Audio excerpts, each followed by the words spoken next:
Welcome to the Weekly Word, part of the International Bible Teaching Ministry with Douglas Jacoby. Today we're talking about Unpolished. It doesn't look like church to me, and what if Jesus had never been born? John Sherwood's stimulating podcast is Unpolished, Fueling Faith in the 21st Century. He interviewed me a few weeks ago on why the future may be smaller, slower, and more spiritual. To hear the recent podcast, please click the link provided in the description of this video. You'll also find all needed links there. It Doesn't Look Like Church to Me by Kent Smith from Abilene Christian University. Kent Smith is a fascinating Christian that Douglas had the pleasure to meet earlier this year.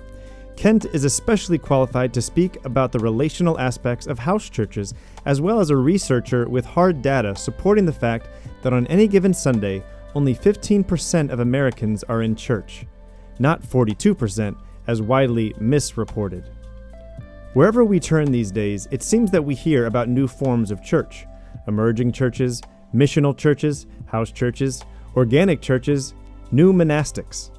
Often they are small in number, with practices and language unfamiliar to us, and some Christians find it hard even to recognize these communities as church. Click to keep reading. More quotes by Os Guinness's book, Renaissance.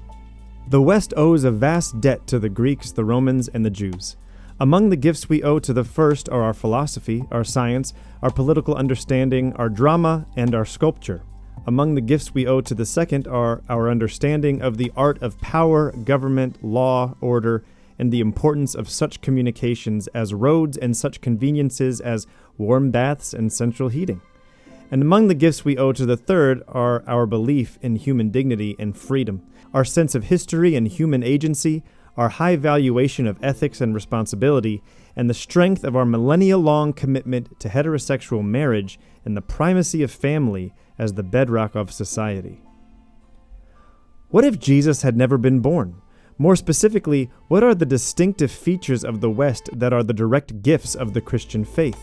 Number 1, the West has a strong tradition of philanthropy that has created a culture of giving and caring that is unmatched in any other civilization in history. Number 2, the West has a blood-red tradition of recurring reform movements that has no parallel in other civilizations. And number 3, the West is the source of the universities that today represent one of the most powerful institutions in the modern world. Number 4, the West is the fountainhead of modern science, which, along with capitalism and technology, is revolutionizing the global world.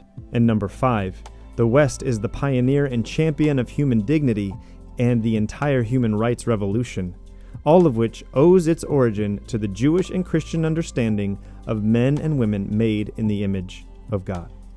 That's it for now. Thank you so much for listening. Until next time, God bless.